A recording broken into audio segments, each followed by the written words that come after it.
दिव्यमूर्ते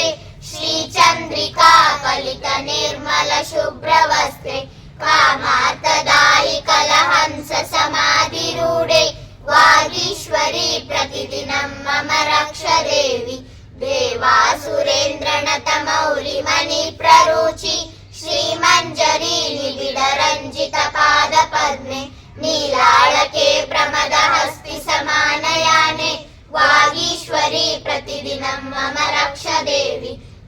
केळि पल्लव विनिन्दित पाणियुग्मे पद्मासने दिवस पद्म समान वक्रे जैनेन्द्र वक्र भव दिव्य समस्त भाषे वागीश्वरी प्रतिदिनं मम रक्ष देवी पूजे पवित्र करणोन्नत कामरूपे नित्यं फणीन्द्र गरुडाधिप किन्नरेन्द्रे विद्याधरेन्द्र सुरयक्ष समस्त हृदे वागीश्वरी प्रतिदिनं मम रक्ष देवी केयूरहार मणिकुण्डल मुद्रिकादे सर्वाङ्गभूषण नरेन्द्र मुनीन्द्र वन्दे नानासुरत्नवर निर्मल मौलियुक्ते वागीश्वरी प्रतिदिनं मम रक्ष देवी मञ्जीरकोत्कनक कङ्कण किङ्किणीनां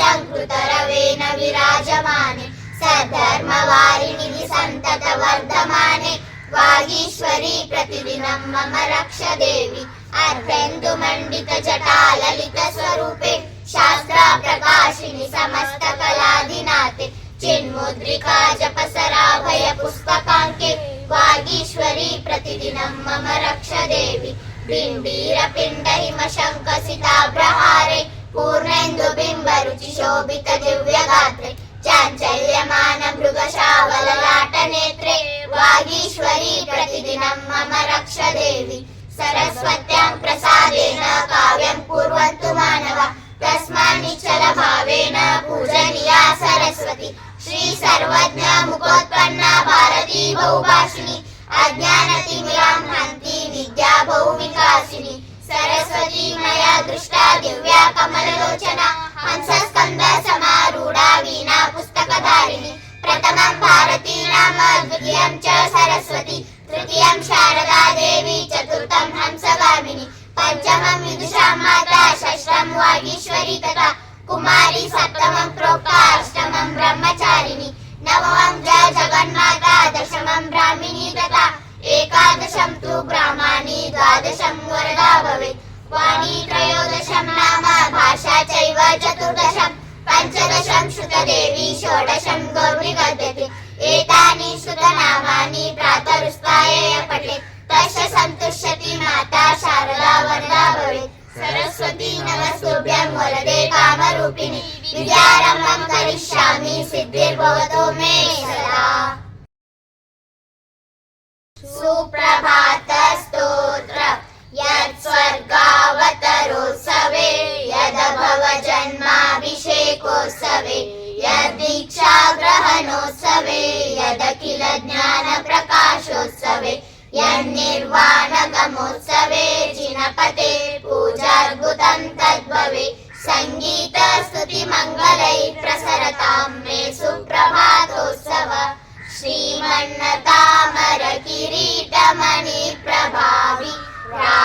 रालीरपादयुग दुर्धर कर्मदूर श्रीनाभिनन्दन जिनाजित सम्भवाक्य त्वज्ञानतोऽस्तु सततं मम सुप्रभातम् चक्रत्रय प्रचल चामर विद्यमान देवाभिनन्दन गुणे सुमदे जिनेन्द्र पद्मप्रभारुणमणिद्युति भासुरांग त्वध्यानतोऽस्तु सततं मम सुप्रभातम्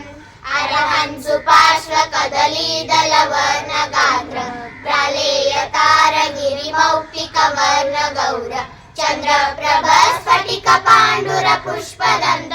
त्वध्यानतोऽस्तु सततं मम सुप्रभातम् सतत काञ्चन रुचे जिन शीतलाख्य श्रेयामि नष्ट दुरिताष्ट कलंक पंक बंधुक बंधुर रुचे जिन वासु पूज त्वध्यानतोऽस्तु सततं मम सुप्रभातम् उदण्ड दर्प करिपो विमलामलांग ಕ್ಷೇಮನ್ನಂತ ಚಿದನಂತ ಸುಖಾಂಬುರಾಶೆ ದುಷ್ಕರ್ಮ ಕಲ್ಮಷ ವಿವರ್ಜಿತ ಧರ್ಮನಾಥ ತ್ವಧ್ಯಾನತೋಸ್ತು ಸತತಂ ಮಮ ಸುಪ್ರಭಾತಂ ದೇವಾಂಬರೀ ಕುಸುಮ ಸನ್ನಿವ ಶಾಂತಿನಾಥ ಕುಂತೋದಯ ಗುಣ ವಿಭೂಷಣ ಭೂಷಿತಾಂಗ ದೇವಾದಿದೇವ ಭಗವನ್ನರ ತೀರ್ಥನಾಥ ತ್ವಧ್ಯಾನತೋಸ್ತು ಸತತಂ ಮಮ ಸುಪ್ರಭಾತಂ ಯನ್ಮೋಹಮಲ್ಲ ಮದಭಂಜನ ಮಲ್ಲಿನಾಥ ಕ್ಷೇಮಂಕರಾ ವಿತತ ಶಾಸನ ಸೂರತಾಡ್ಯ ಸತ್ಸಂಪದಾ ಪ್ರಶಮಿತೋ ನಮಿ ನಾಮಧೇಯ ತ್ವಧ್ಯಾನತೋಸ್ತು ಸತತಂ ಮಮ ಸುಪ್ರಭಾತಂ ತಾಪೀಚ ಗುಚ್ಚ ರುಚಿರೋಜ್ವಲ ನೇಮಿನಾಥ ಘೋರೋಪಸರ್ಗ ವಿಜಯಿಂಜಿನ ಪಾರ್ಶ್ವನಾಥ ಸದಾದ ಸುಪ್ತಿ ಮಣಿ ದರ್ಪಣ ವರ್ಧಮಾನ ತ್ವಧ್ಯಾನತೋಸ್ತು ಸತತಂ ಮಮ ಸುಪ್ರಭಾತಂ ಪ್ರಳಯ ನೀಲ ಹರಿತಾರುಣ ಪೀತ ಭಾಸಂ ಯಮೂರ್ತಿಮವ್ಯಯ ಸುಕಾಮ ಸತಾಂ ಮುನೀಂದ್ರ ಧ್ಯಾಯಂತಿ ಸಪ್ತತಿ ಶತಂ ಜಿನ ವಲ್ಲಭಾನಂ ತ್ವಧ್ಯಾನತೋಸ್ತು ಸತತಂ ಮಮ ಸುಪ್ರಭಾತಂ ಸುಪ್ರಭಾತಂ ಸುನಕ್ಷತ್ರಂ ಮಾಂಗಲ್ಯಂ ಪರಿಕೀರ್ತಿತಂ ಚತುರ್ವಿಂಶತಿ ತೀರ್ಥಾನಾಂ ಸುಪ್ರಭಾತಂ ದಿನೇ ದಿನೇ ಸುಪ್ರಭಾತಂ ಸುನಕ್ಷತ್ರಂ ಶ್ರೇಯಃ ಪ್ರತ್ಯಭಿನಂದಿತ ದೇವತಾ ಋಷಃ ಸಿದ್ಧಾಃ ಸುಪ್ರಭಾತಂ ದಿನೇ ದಿನೇ ಸುಪ್ರಭಾತಂ ತವೈಕಶ್ಯ ಋಷಭಶ್ಯ ಮಹಾತ್ಮನಃ ಏನ ಪ್ರವರ್ತಿತಂ ನಿರ್ಗಂ ಭವ್ಯ ಸತ್ವ ಸುಖಾವಹ ಸುಪ್ರಭಾತಂ ಜಿನೇಂದ್ರಾಣಾಂ ಜ್ಞಾನೋನ್ಮಿಲಿತ ಚಕ್ಷುಷಾ ಅಜ್ಞಾನತಿಮಿರಾಂ ಧಾರಾಂ ನಿತ್ಯಮಸ್ತೋಮಿತೋ ರವಿ ಸುಪ್ರಭಾತಂ ಜಿನೇಂದ್ರಶ್ಯ ವೀರಃ ಕಮಲಲೋಚನ ಏನ ಕರ್ಮಾಟಹಿ ದಗ್ಧಾ ಶುಕ್ಲಜ್ಞಾನೋರವಹಿನ ಸುಪ್ರಭಾತಂ ಸುನಕ್ಷತ್ರಂ ಸುಕಲ್ಯಾಣಂ ಸುಮಂಗಲಂ ತ್ರೈಲೋಕ್ಯಹಿತ ಕರ್ತೂನಾಂ ಜಿನಾನಾಮೇವ ಶಾಸನಂ ಕರ್ಮಗಳು 8 ಜ್ಞಾನಾವರಣೀಯ ದರ್ಶನಾವರಣೀಯ ವೇದನೀಯ ಮೋಹನೀಯ ಆಯು ನಾಮ ಗೋತ್ರ ಅಂತರಾಯ ಜ್ಞಾನಾವರಣೀಯ ಕರ್ಮವು ಜೀವದ ಜ್ಞಾನವನ್ನು ಮುಚ್ಚುತ್ತದೆ ದರ್ಶನಾವರಣೀಯ ಕರ್ಮವು ಜೀವದ ದರ್ಶನವನ್ನು ಮುಚ್ಚುತ್ತದೆ ವೇದನೀಯ ಕರ್ಮವು ಜೀವಕ್ಕೆ ಸುಖ ದುಃಖದ ಅನುಭವ ಮಾಡಿಸುತ್ತದೆ ಮೋಹನೀಯ ಕರ್ಮವು ಜೀವದ ಸಮ್ಯತ್ವ ಮತ್ತು ಚಾರಿತ್ರ್ಯದ ಘಾತ ಮಾಡಿಸುತ್ತದೆ